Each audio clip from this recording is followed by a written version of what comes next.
Hello everyone, welcome to Physics online classes for class 11 students. Let us continue chapter 12 Thermodynamics. We have studied the laws of thermodynamics, isothermal and adiabatic process and the respective equations. And in today's session we are going to study about a Carnot engine. What is Carnot engine? What is the construction of Carnot engine? What is the total work done and what the cyclic process takes place in this Carnot engine, its efficiency we are going to study. And also we are going to study about second law of thermodynamics in today's session. Let us start the class. So first we have to know what is a Carnot engine. Engine or Carnot engine, it is a device which is used to convert heat energy into mechanical energy. Because we know that thermodynamics, it is a branch of physics which deals with the conversion of heat energy into mechanical energy. One form of energy is converted into mechanical energy or another form of energy.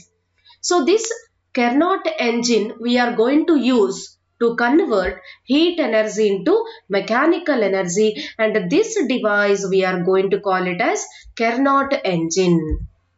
Then what is the construction of Carnot engine? What are the different parts of Carnot engine? You can observe we are using ideal gas.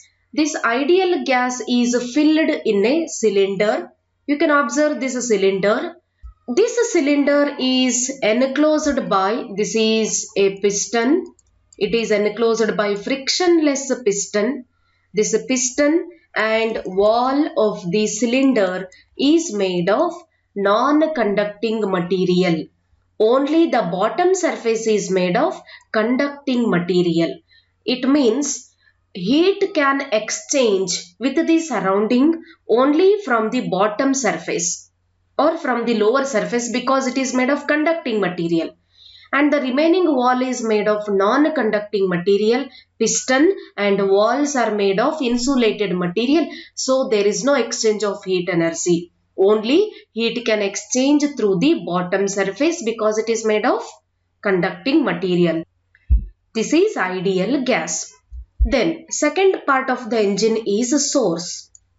So this source is having temperature T1. Source is having temperature T1. You can observe this source. It is having infinite amount of heat energy. It is having extremely large amount of heat energy and its temperature is T1. Its temperature is always constant. Whatever the amount of heat energy you can extract, but its temperature never changes because it is having very extreme high amount of heat energy. And this source is completely made of non-conducting material. Only the top surface is made of conducting material. So here top surface is conducting top. Then third part of the engine is insulating stand. So this stand is made of insulated material. For example, if this ideal gas cylinder, if it is kept on insulated stand, then there is no exchange of heat energy because actually the bottom surface is made of conducting material. But when it is kept on insulated stand, the bottom surface also becomes insulated material. So no exchange of heat energy takes place when it is kept on insulated stand. Then fourth part of the engine is sink. So sink is having a low temperature and its temperature is T2. Almost the heat energy or the temperature of the sink is 0 Kelvin. It is having a low temperature and it is made of completely non-conducting material. Wall and bottom surfaces are made of non-conducting material. Only the upper surface is made of conducting material. So what happens here, if I am going to keep this ideal gas cylinder on the source, exchange of heat energy takes place. That means this cylinder will absorb heat energy from the source because the source is having infinite amount of heat energy. When the same ideal gas cylinder is kept on insulated stand, it becomes completely non-conducting wall, no exchange of heat energy. When the same ideal gas is kept on the sink, so through the sink amount of heat energy will be released here. From the source it will absorb heat energy, through the sink it will release the heat energy. Source is having high temperature, sink is having low temperature. This is the construction of Carnot engine. Now you can observe one by one what is the source. It is a reservoir of heat energy at a constant temperature T1 Kelvin. The source is so big that the extraction of any amount of heat from it does not bring any appreciable change in its temperature. That means source is having large amount of heat energy. If you are going to extract any amount of heat energy from the source, there is no change in the temperature because its value is up to infinity. Then second one is body of the engine. It consists of perfectly insulating cylinder with a conducting bottom provided with an airtight piston capable of sliding within the cylinder without friction. The cylinder contains some amount of an ideal gas. So body of the engine means this is cylinder which contains ideal gas. So this cylinder is having ideal gas. It is perfectly insulating cylinder with a conducting bottom, right? The bottom surface is made of conducting material and it is provided with an airtight piston, means it is enclosed by the frictionless piston which is capable of sliding within the cylinder without any friction. It means we can move in and out the piston into the cylinder or out of the cylinder without any friction. So this cylinder having some amount of ideal gas. Then third part of the engine is it is a huge body at lower temperature T2 Kelvin and it is provided with a conducting top. Top surface is conducting material and the remaining part is non-conducting material. The size of the sink is so big that any amount of heat rejected into it does not bring any appreciable change in the temperature. When any amount of heat energy is rejected into the sink, the temperature of the sink will never increase. It is always having a lower temperature because it is the size of the sink is very larger. Then last part of the engine is insulating stand. It is a stand. This stand is made up of perfectly insulating material such that the cylinder, when it is placed on insulated stand, it becomes thoroughly insulated from the surrounding. When cylinder is kept on insulating stand, then cylinder becomes isolated system because it is not in contact with the surrounding. So these are the different parts of the engine: source, sink, insulating stand and the body of the engine. Now we go for working of the Carnot engine.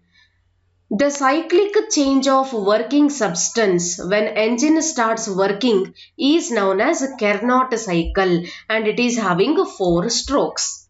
So what is Carnot cycle? In Carnot cycle means in the process cyclic changes, series of changes takes place. For example, thermodynamic variables, pressure, volume and temperature. So these changes takes place in cyclic order. So we are going to call it as a Carnot cycle. Yes, what is Carnot cycle? The cyclic change of working substance. Here our working substance is ideal gas. So cyclic change of ideal gas takes place when the engine starts to do work. When engine starts doing work, cyclic processes takes place. So we can call it as a Carnot cycle. In this Carnot cycle, there are totally 4 strokes, 4 steps, 4 processes takes place. So which are those processes? The first process is isothermal expansion. The first process is isothermal expansion and the second process is adiabatic expansion. Third process is isothermal compression and the fourth point is adiabatic compression. So these are the 4 cyclic processes takes place in Carnot engine. What are the 4 strokes takes place here? Isothermal expansion, adiabatic expansion, isothermal compression and adiabatic compression. Right? So what is isothermal process and adiabatic process? We already studied. Just you can remember. What is isothermal and adiabatic? Remember, isothermal process is thermodynamic process in which pressure, volume undergo changes, but temperature remains constant. In isothermal process, exchange of heat energy takes place between system and surrounding so that temperature remains constant in isothermal process, that may be expansion or compression. Then what is adiabatic process? Adiabatic process is a thermodynamic process in which pressure, volume, temperature, all the 3 variables undergo changes, but there is no exchange of heat energy. There is no exchange of heat energy with surrounding by the system. So that is adiabatic process. Remember, in isothermal, pressure, volume changes, temperature remains constant. In adiabatic process, all the 3 variables undergo changes. Now let us study all the 4 strokes in detail. Before that, you can observe this graph. This is PV diagram. Along y-axis we considered pressure. Along x-axis we considered volume. We know that as volume increases, pressure decreases, or when pressure increases, volume decreases. This is PV diagram. So now you can observe the graphical representation. Totally there are 4 strokes takes place. From A to B, isothermal expansion takes place. From B to C, adiabatic expansion takes place. From C to D, isothermal compression takes place. From D to A, adiabatic compression takes place. So these are the 4 strokes takes place in Carnot cycle. Now let us study one by one in detail. Yes. So first stroke is isothermal expansion. So we already studied isothermal process in detail. The same process you can apply here. Isothermal expansion. The cylinder containing working substance, that is ideal gas. You can remember the construction of the engine. Ideal gas is kept or filled in a cylinder, right? That is our working substance. That working substance is having pressure P1, volume V1, and it is placed on the source of temperature T1. That ideal gas initially it is having pressure P1, volume V1, temperature is how much here? When it is that cylinder, we are going to keep on the source having temperature T1, right? Pressure P1, volume V1, temperature T1. Now, the working substance attains temperature T1. This initial state is represented by a point A in the PV diagram. You can observe this diagram here. At point A, pressure is P1, volume is V1, temperature is T1. The pressure on the piston is allowed to decrease and the volume of the system increases. Remember, when cylinder is kept on the source, from the source, heat will be absorbed by the cylinder. When it absorbs heat energy, volume go on increases, pressure decreases, temperature also decreases. Is it clear? So now you can observe pressure of the piston is allowed to decrease, volume of the system increases. Since the base of the cylinder is perfectly conducting, the gas absorbs heat. Yes, because we know that when cylinder is kept on the source, the top surface of the source is made of conducting material. Exchange of heat energy takes place. So the cylinder or the ideal gas will absorb heat energy from the source. So the temperature increase due to absorption of heat, right? So temperature is increasing because here the heat is absorbed by the gas. And then it is decreased due to expansion. So when it go on expanding, so that temperature go on decreases. Anyhow, temperature also changes here. But In isothermal expansion, temperature has to remain constant. So for that reason, exchange of heat energy takes place between the given ideal gas and the source, so that temperature of the system T1 remains constant as the gas is allowed to expand isothermally. We are expanding the gas isothermally, so temperature remains constant. Thus, the process is an isothermal expansion. And this process will continue till the point B. So, this process will continue until the point B reaches, so that the pressure and volume of the system becomes P2 and V2. This isothermal expansion is indicated by the curve AB in the diagram. Right? You can observe this diagram between A to B. So here what happens from A to B.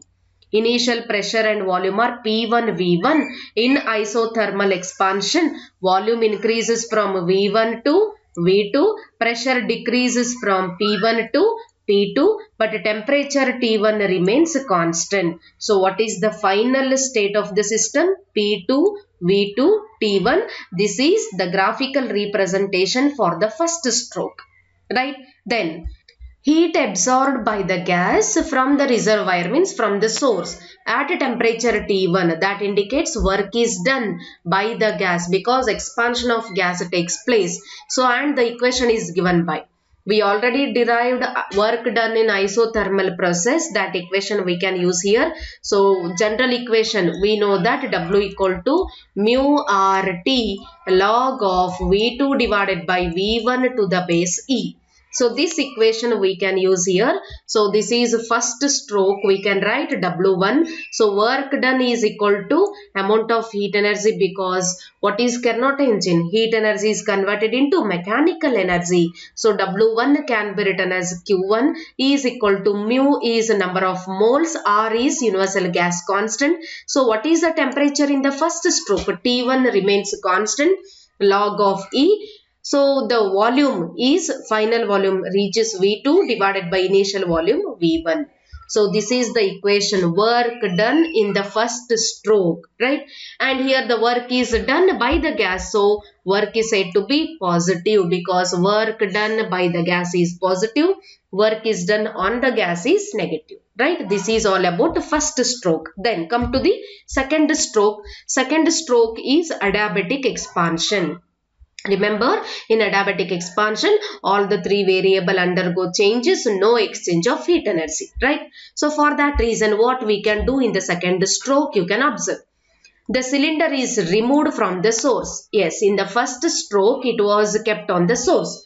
Now it is removed from the source and it is placed on the insulated stand, so that it is completely insulated from the surrounding. Yes, when cylinder is kept on insulated stand, the complete cylinder becomes insulated, isolated. So no contact with the surrounding, no exchange of heat energy. So in adiabatic expansion, we have to keep cylinder on the insulated stand. The pressure on the piston decreases, volume of the system increases because it is expansion. So when we are moving a piston in upward direction, so volume increases, pressure decreases. So since there is no exchange of heat between system and surrounding, because it is kept on the insulated stand, no exchange of heat energy, so volume increases, pressure decreases, so temperature of the system also decreases because of expansion, right? So volume, pressure, temperature changes. So the process is allowed to expand adiabatically. So we allowed to expand the gas adiabatically till its temperature decreases from where to where? T1 to T2. So here temperature is not constant, temperature is decreasing from where to where? It is decreasing from T1 to T2. Remember, initial state of the system is P2, V2, T1 in isothermal expansion in the first stroke. Now it changes in adiabatic expansion. All these variables get changed. So we can write them as P3, V3 and T2. So temperature also decreases here from T1 to T2. This is the process of adiabatic expansion. So and this process continues till the point C. So up to point C, this process continues so that the pressure volume of the system becomes P3 and V3. This adiabatic expansion is indicated by the curve BC in the diagram. Come to the diagram. So between B and C, here between B and C, P2, V2, T1 is its initial state. When it undergoes adiabatic expansion, so volume, pressure, temperature changes to P3, V3, T2. So this is the graphical representation for second stroke. This is adiabatic process.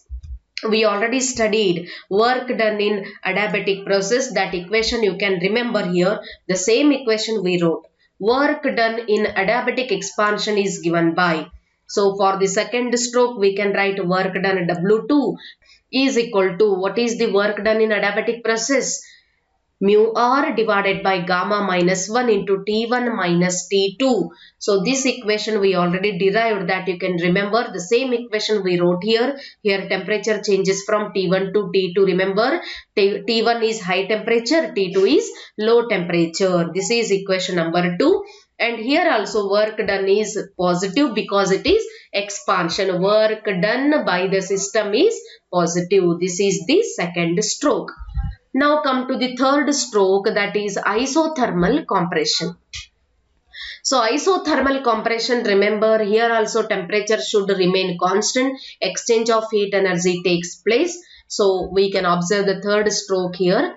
The cylinder is placed on the sink of temperature T2. Yes, in the second stroke cylinder was on insulated stand. Now I removed it and I am going to keep it on the sink. Sink is having low temperature T2.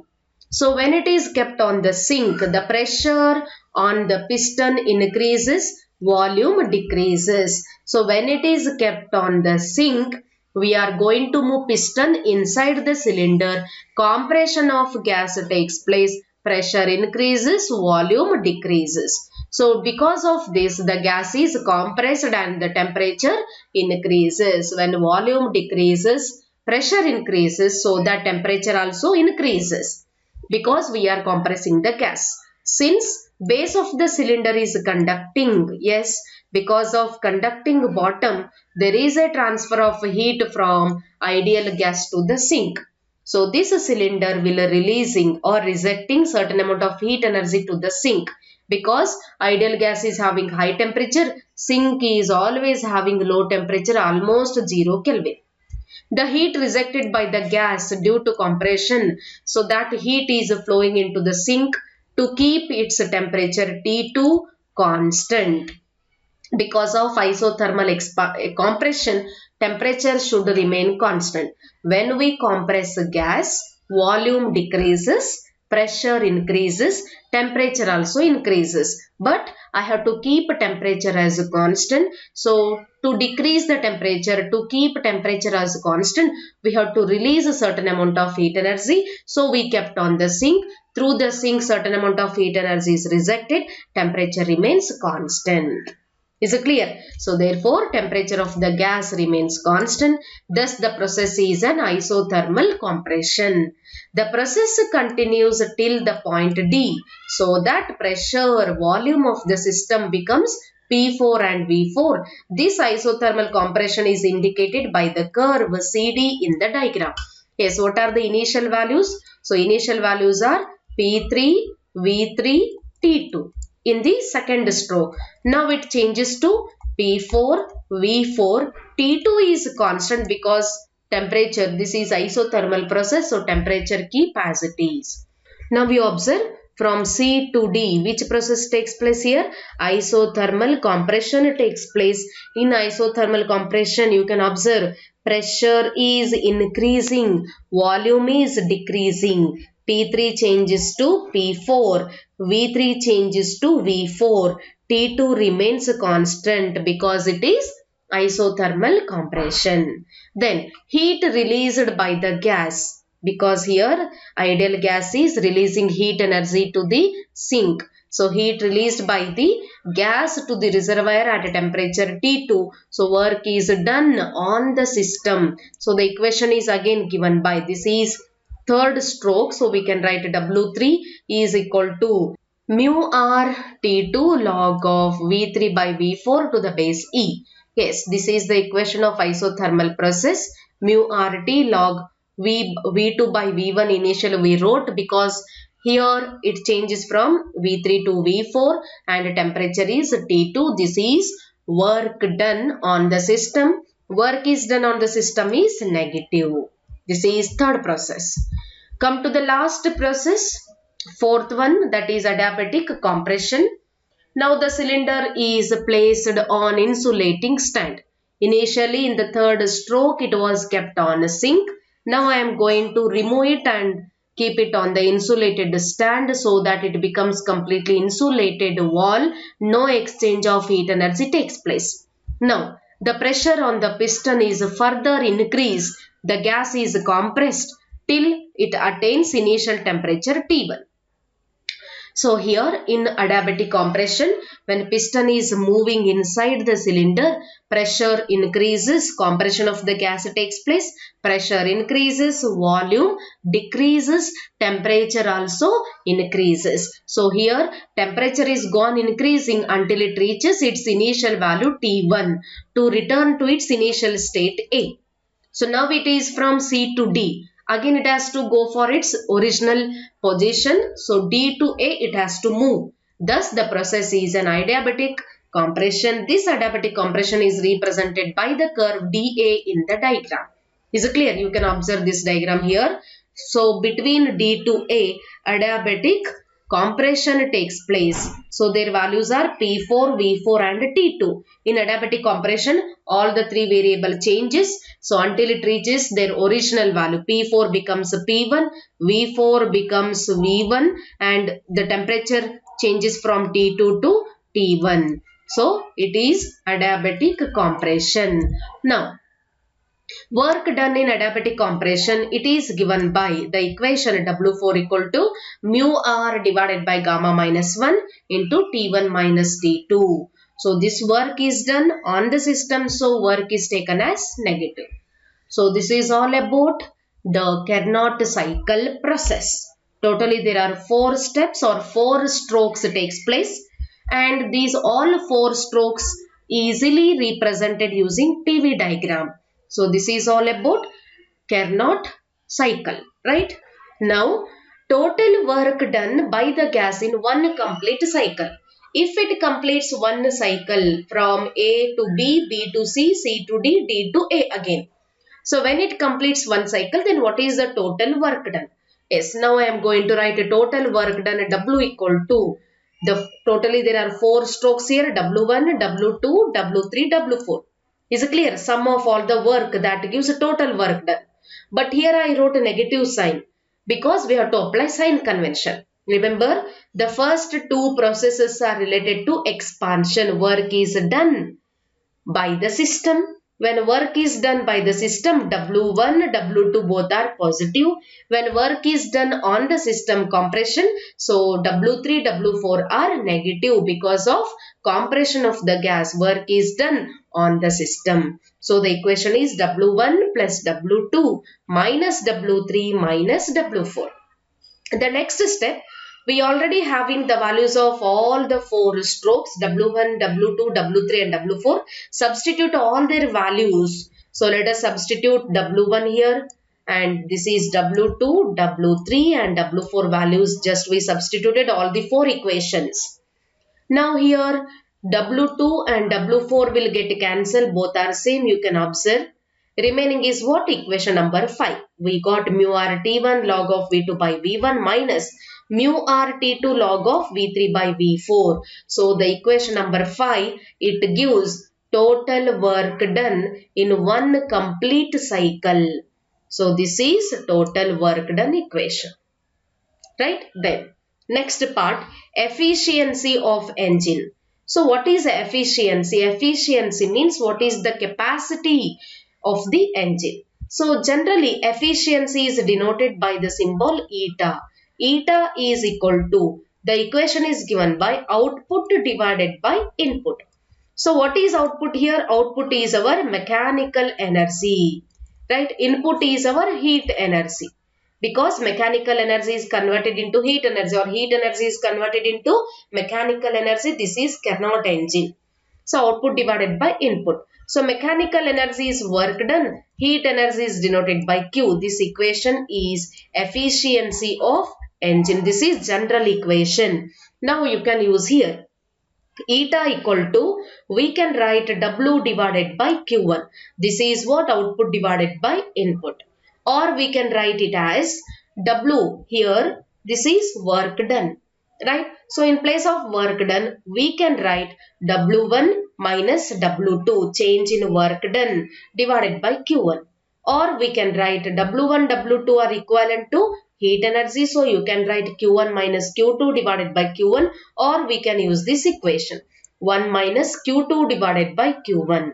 Now directly you can substitute their value. So eta equal to 1 minus Q2 and Q1 values you can substitute here.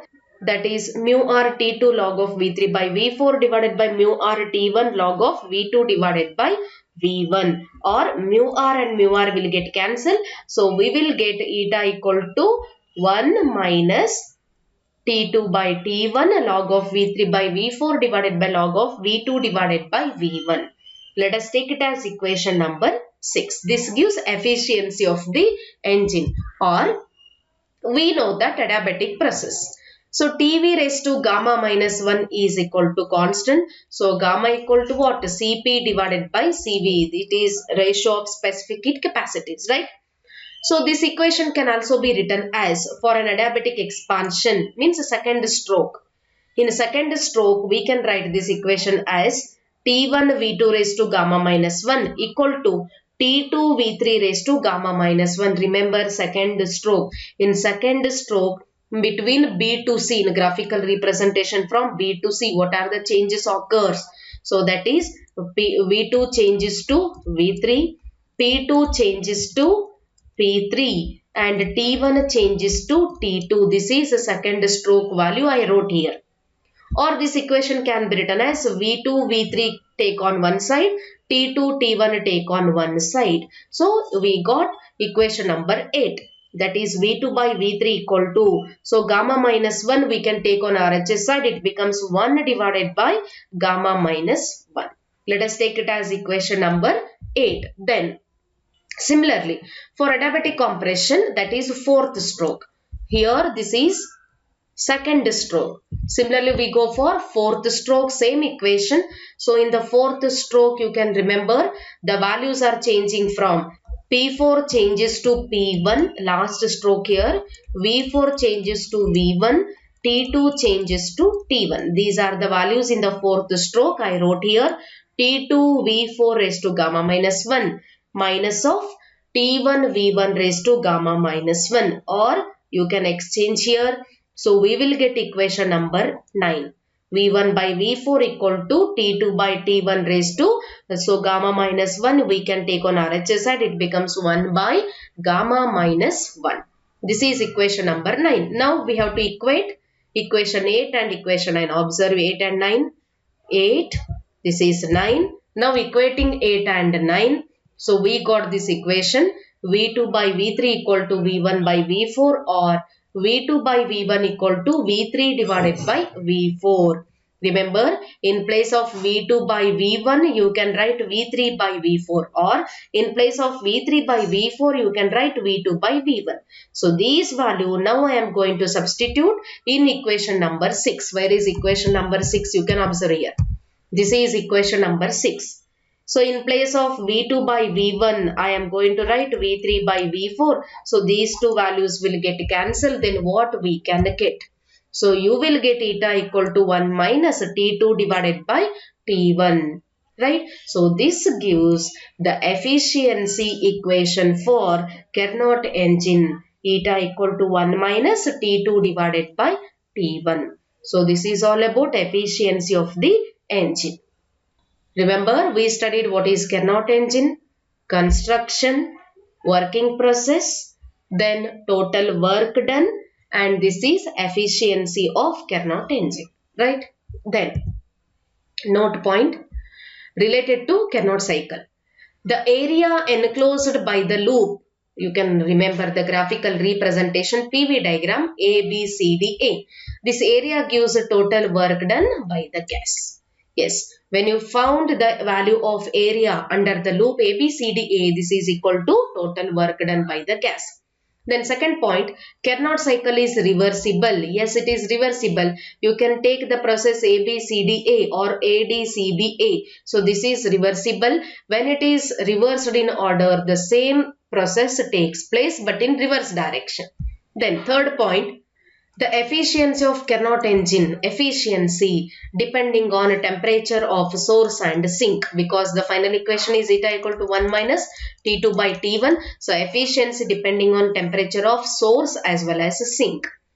Then fourth point, the efficiency of Carnot engine is, its efficiency is independent of nature of working substance. Whatever the working substance you can consider, that may be ideal gas or any other working substance, but it is completely independent.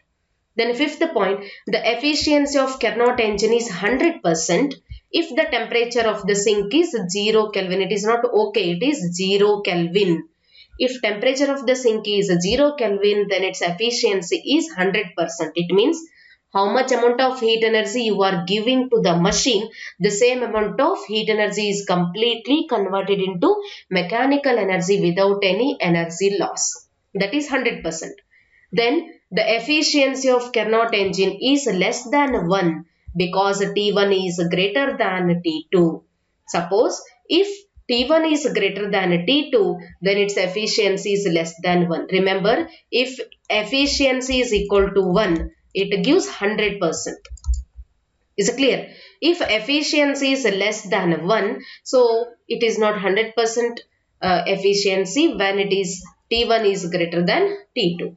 Then the efficiency of Carnot engine is negative if T2 is greater than T1, because we know this equation 1 minus T2 divided by T1. If T2 is greater than T1, suppose T2 is 4, T1 is 2. T2 is greater than T1. So what is the answer? So 2 ones are 2, 2s are 4. So 2 minus 1. So we will get the answer minus 1.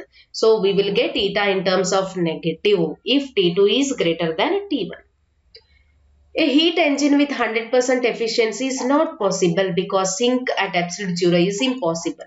So no engine is perfect. No engine is having 100% efficiency. It is just your assumption because the sink is never be at 0 Kelvin. Right? These are the points related to Carnot engine. Okay, this is the last part of this chapter, second law of thermodynamics.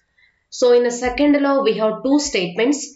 The first statement is given by the scientist Clausius. So we can call it as a Clausius statement. What is said? According to Clausius statement, it states that second law of thermodynamics states that heat cannot flow from cold body to hot body. Heat cannot flow from lower temperature to higher temperature. Yes, without the performance of work by some external agency. Remember, heat energy is always flowing from higher temperature to lower temperature. If you want to transfer heat energy from lower temperature to higher temperature, then extra work has to be done. This is the first law. So what he had explained, to transfer the amount of heat from cold body to hot body. If you want to transfer heat from cold body to hot body, for example, you are going to transfer from sink to the source. Temperature of sink is T2, temperature of source is T1. So T2 should be greater than T1, right? If you want to transfer heat energy from sink to the source, T2 should be greater than T1, but it is not possible because T2 is always less than T1. So it is not possible, it is meaningless. Is it clear? This is first law. If T2 is greater than T1, then equation eta equal to 1 minus T2 by T1 becomes negative. So that indicates meaningless. Then second statement was given by the scientist Kelvin, so we can call it as Kelvin's statement. It states that it is impossible to obtain continuous supply of energy from cooling a body below the coldest of its surrounding. Yes, so it is impossible, it is highly impossible to get continuous work or continuous mechanical energy, right? It is impossible to get continuous work by cooling a body below the coldest of its surrounding. So when the body becomes very lower temperature than the surrounding, then it is impossible to take work from it. So when heat is taken from the source, its temperature falls continuously. Its temperature, for example, it is having 1000 Kelvin. So when you are extracting heat energy, it go on decreases, it falls continuously. If the temperature of source T1 becomes equal to sink T2, sink is having temperature T2. If T1 becomes equal to T2, then eta equal to what? 0, right? So that indicates our engine will not start to work because there is no amount of heat energy. Temperature is 0 because both are equal. So your working of engine becomes meaningless, right? So here it is impossible to get the continuous supply of energy by cooling a body below the coldest of its surrounding. So this is second law of thermodynamics. Remember, in your board examination, they will ask state Kelvin statement or state Clausius statement for 1 mark. If they have asked the same question for 2 marks, you have to write both the statement, Clausius as well as Kelvin statement. Only you can remember the statements. And today's session is very important because we have studied Carnot engine, which is very important for our examination. It carries 5 marks. Remember, if they had asked only definition, it carries 1 mark. If they ask only construction, means source, sink, insulated stand, body of the engine, that carries 3 marks, construction. If they had asked Carnot cycle, means working process, that carries 5 marks. You have to write up to total work done. Then, sometimes they will ask efficiency of Carnot engine, separate question, that carries 3 marks. Is it clear? So this completes the chapter thermodynamics. In the next class, we can solve some numerical problems.